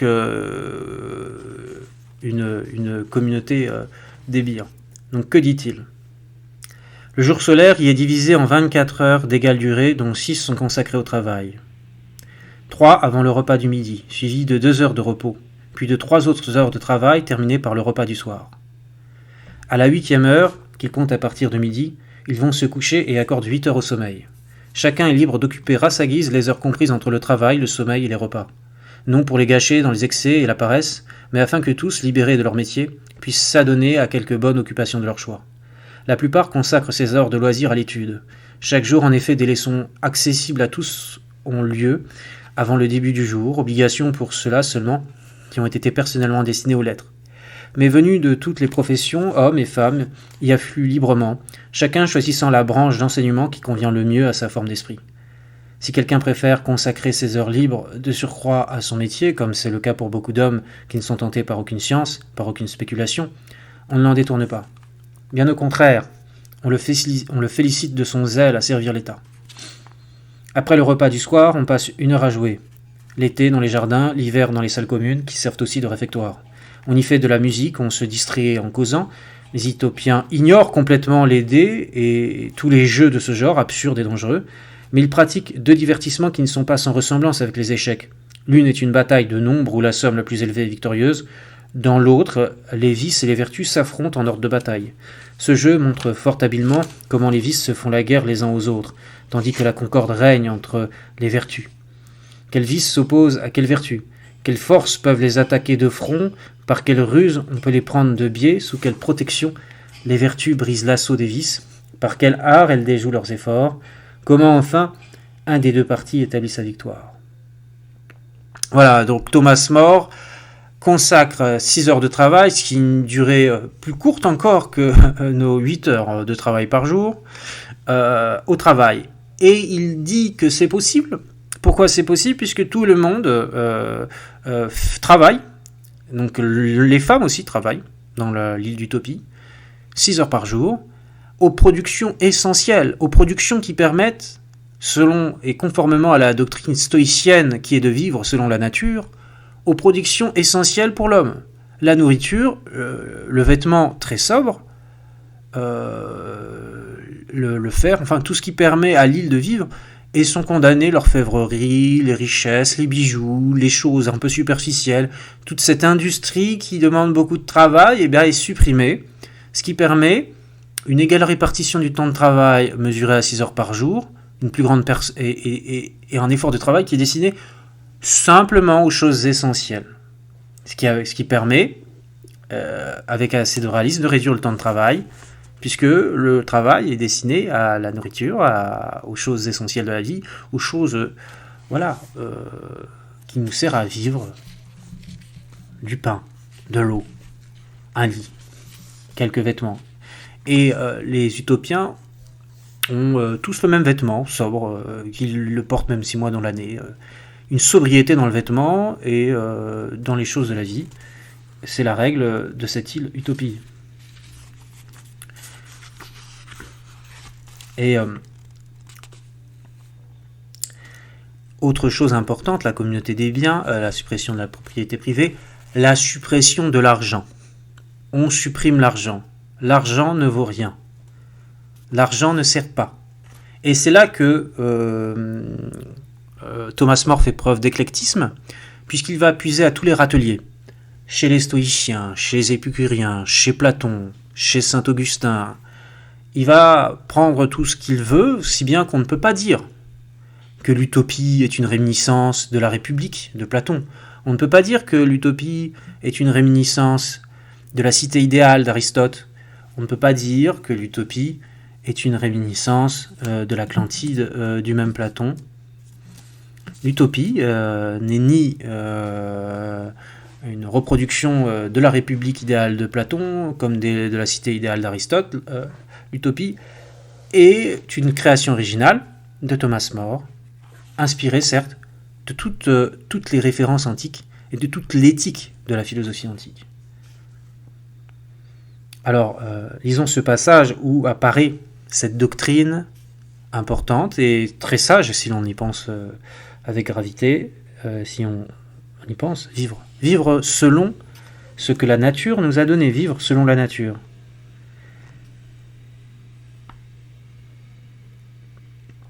Ils ne donnent pas d'autre destination aux trésors qu'ils conservent chez eux que de leur servir de réserve en cas de danger grave ou imprévu, principalement s'il s'agit d'embaucher des soldats étrangers, qu'ils exposent au danger plus volontiers que leurs nationaux. Alors je fais une petite ellipse, je me suis trompé, je reprends par le bon bout. Eux-mêmes ne font aucun usage de la monnaie. Ils la gardent pour un événement qui peut survenir, qui peut aussi ne jamais se présenter. Cet or et cet argent, ils les conservent chez eux sans leur attacher plus de valeur que n'en comporte leur nature propre, et qu'une voie qu'elle est si bien inférieure à celle du fer, sans lequel les mortels ne pourraient vivre pas plus qu'il ne saurait se passer de l'eau ou du feu, alors que tout au contraire la nature n'a attaché à l'or et à l'argent aucune propriété qui nous serait précieuse, si la sottise des hommes n'ajoutait du prix à ce qui est rare. La nature, comme la plus généreuse des mères, a mis à notre portée immédiate ce qu'elle nous a donné de meilleur, comme l'air, l'eau, la terre elle-même, tandis qu'elle écarte de nous les choses vaines et inutiles. Si donc ces réserves métalliques étaient cachées dans quelques tours, le prince et le sénat pourraient être soupçonnés, si grande est la sottise de la foule, d'avoir trouvé une ruse pour tromper le peuple et jouir eux-mêmes de ses biens. S'il en faisait faire par des orfèvres des coupes ou d'autres ouvrages, et que survint un événement qui obligea à les fondre pour payer la solde des combattants, les gens supporteraient peut-être mal de se les voir enlever une fois qu'ils en auraient fait un des agréments de leur vie. Pour parer à ces inconvénients, ils ont imaginé un moyen aussi conforme à l'ensemble de leur conception qu'il est étranger au nôtre, où l'or est si estimé, où il est si précieusement conservé. Faute de l'avoir vu fonctionner, on aura peine à y croire. Alors qu'ils mangent et boivent dans de la vaisselle de terre cuite ou de verre, de forme élégante mais sans valeur, ils font d'or et d'argent, pour les maisons privées comme pour les salles communes, des vases de nuit et des récipients destinés aux usages les plus malpropres. Ils en font aussi des chaînes et de lourdes entraves pour lier leurs esclaves. Ce, afin qu'une faute grave a rendu infâme porte aux oreilles et aux doigts des anneaux d'or, une chaîne d'or au cou, un bandeau d'or sur la tête. Tous les moyens leur servent ainsi à dégrader l'or et l'argent, si bien que ces métaux, qu'ailleurs on ne se laisse arracher qu'aussi douloureusement que les entrailles, en utopie, si quelques circonstances exigeaient qu'on en perdît la totalité, personne ne se croirait plus pauvre d'un sou. Voilà donc la suppression de l'argent comme condition imparable pour expulser le vice de l'utopie. Et en effet, quand je disais que Thomas More puisait dans toute la culture antique, là il s'inspire de quelle cité qui a réellement existé ? Eh bien il s'inspire de Sparte. Sparte où l'argent était banni, où la seule monnaie qui existait selon Xénophon à Sparte était de grandes barres de fer, très malaisées à manier, très malaisées à dérober. C'était la façon dont Lycurgue avait conçu sa société, qu'il l'avait mise en pratique pour écarter la corruption de l'argent de Sparte, et pour faire de Sparte une ville toujours rigoureuse et vertueuse, et une ville incorruptible, Sparte. Alors là, il est très évident que Thomas More, qui est d'une érudition folle, a en tête la référence spartiate. Il l'a en tête aussi puisque son île Utopie doit son nom à un fameux roi qu'il a inventé, qui s'appelle Utopus, qui a conquis l'île et qui a donné en tant que despote éclairé des lois saines et vertueuses à son île d'Utopie, tout comme Lycurgue finalement, tout comme Solon, qui sont des législateurs, et surtout Lycurgue idéalisé, Lycurgue qui est le pendant en fait d'Utopus, qui a donné des lois pour écarter de sa population la corruption de l'argent. Et donc dans l'histoire qui nous est racontée sur Sparte, c'est Lysandre à la fin de la guerre du Péloponnèse qui a introduit l'argent à Sparte. Et dès lors que l'argent a été introduit à Sparte, la société spartiate s'est écroulée s'est délitée petit à petit et a perdu de sa superbe. Thomas More a forcément en tête cette référence antique. Il l'a tout autant également quand il dit que en Utopie, tout le monde mange par quartier, par ville, en même temps, comme si c'était une fête des voisins tous les jours, tout le monde mange dans des repas communs. Personne quasiment ne mange chez lui. Quelle est donc cette référence ? Cette référence au Sisti, au repas commun spartiate, dans le récit de Thomas More. Thomas More a forcément puisé cette idée dans les lois de Lycurgue qui faisaient que tous les Spartiates mangeaient en commun, déjeunaient en commun. Thomas More n'y a rajouté que la lecture pieuse de certains actes vertueux. Il y a ajouté un élément monastique à ces repas en commun, qu'il a forcément puisé dans l'idéal spartiate. Donc l'utopie, c'est une île idéale, une île pleine de bonté, une île où sont projetés tous les idéaux de cette culture humaniste qui prend naissance au début du XVIe siècle, mais c'est aussi un livre qui est pétri de références antiques et qui est rempli de références antiques, même quand elles ne sont pas explicitement dites et expliquées, elles sont là, évidentes. Elles sont là en filigrane et inspirent Thomas More. Et enfin, Thomas More conclut son livre d'utopie par une charge, une diatribe contre cet argent qui dans les faits n'avait été aboli qu'à Sparte et qui est aboli en utopie et qui est la source de tous les maux, l'argent. Que de choses, que de péchés l'ont fait avec l'argent. Le dieu Mammon, le veau d'or. Voilà comment Thomas More conclut son œuvre. Ces hommes détestables, avec leur insatiable avidité, se sont partagés ce qui devait suffire à tous. Combien, cependant, ils sont loin de la félicité dont jouissent les utopiens. Avec l'usage de l'or a disparu toute avidité d'en posséder. Que de soucis supprimés, quelle semence de crime arrachée avec sa racine, car qui ne le sait, les tromperies, les vols, les brigandages, les rixes, les émeutes, les coups, les révoltes, les meurtres, les trahisons, les empoisonnements, que des supplices quotidiens punissent sans pouvoir les décourager, disparaissent en même temps que l'usage de la monnaie. Ajoutons-y la peur, l'angoisse, les soucis, les efforts, les veilles qui mourront en même temps que l'argent. Même la pauvreté qui semble avoir l'argent pour remède disparaîtra dès qu'il aura été aboli. Pour mieux vous persuader, je vous rappellerai une année mauvaise et stérile, où des milliers d'hommes sont morts de faim. Je soutiens qu'à la fin de la disette, si l'on avait fouillé les greniers des riches, on y aurait trouvé assez de blé pour le distribuer à tous ceux qui succombèrent aux privations. Et personne alors n'aurait même remarqué la parcimonie du ciel et du sol. Combien facilement les ressources peuvent être procurées si ce bienheureux argent, qu'on a inventé, dit-on, que pour faciliter leur arrivée, n'a embouché seul les accès. Les riches, eux-mêmes, je n'en doute pas, comprennent ces vérités. Ils savent qu'il vaut bien mieux ne jamais manquer du nécessaire que d'avoir en abondance une foule de superfluités, être délivré de 1000 peines que d'être prisonnier de grandes richesses. L'univers entier, j'en suis convaincu, aurait depuis longtemps été amené à adopter les lois de cette République, à la fois par la considération de l'intérêt de chacun et par l'autorité du Christ notre Sauveur, dont la sagesse infinie ne pouvait ignorer ce qui vaut le mieux pour nous, dont la bonté infinie ne pouvait manquer de nous le prescrire.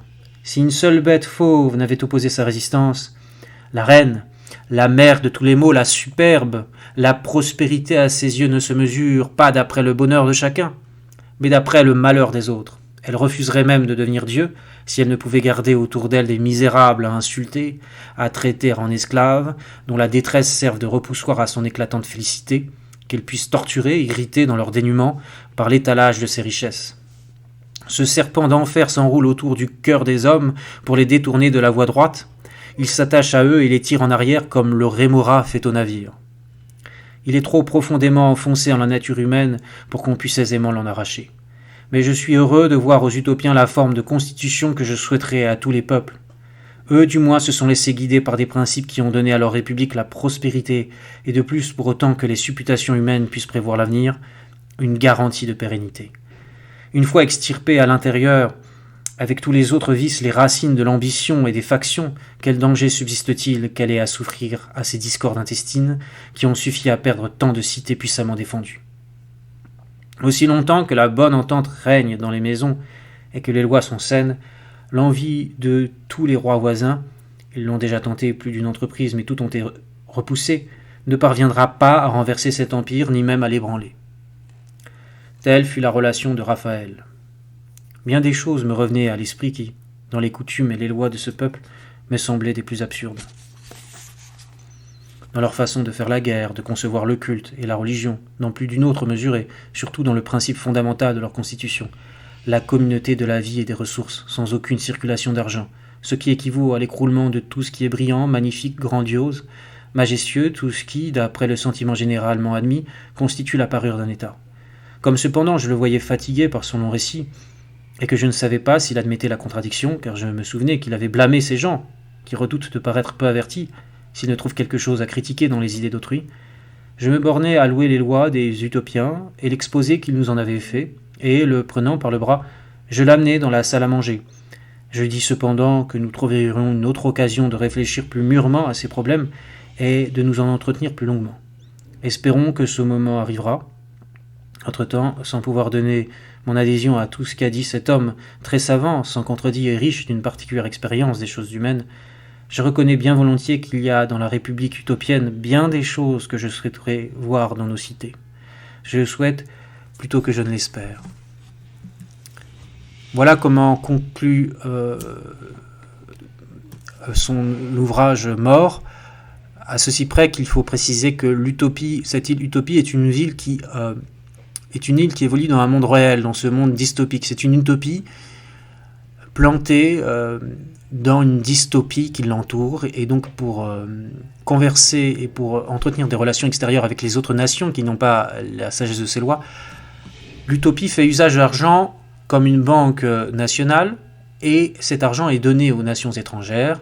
Et pour faire la guerre, j'ai pas cité le texte parce que je ne peux pas citer tout le livre, la cité Utopie, l'île Utopie, l'État Utopie, qui est un empire insulaire, utilise son argent pour payer des mercenaires, afin que ces mercenaires fassent la guerre à la place de la population d'Utopie.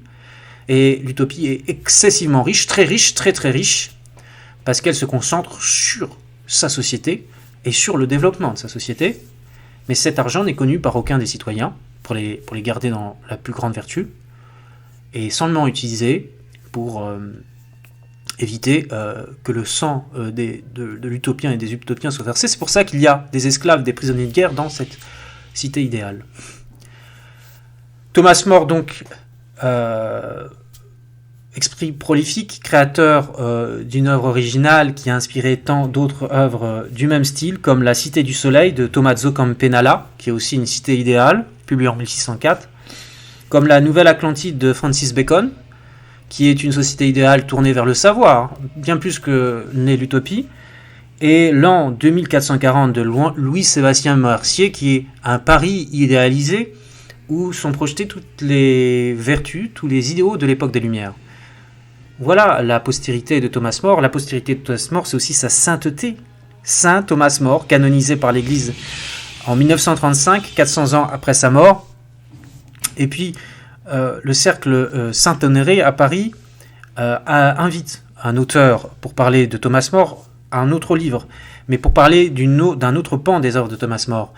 L'œuvre que Thomas More a composée durant sa captivité dans la tour de Londres, ses méditations chrétiennes, ses méditations sur la tristesse du Christ, ses méditations sur le sacrifice du Christ, ses méditations sur la religion chrétienne et sur la défense d'une conscience, sur son martyre.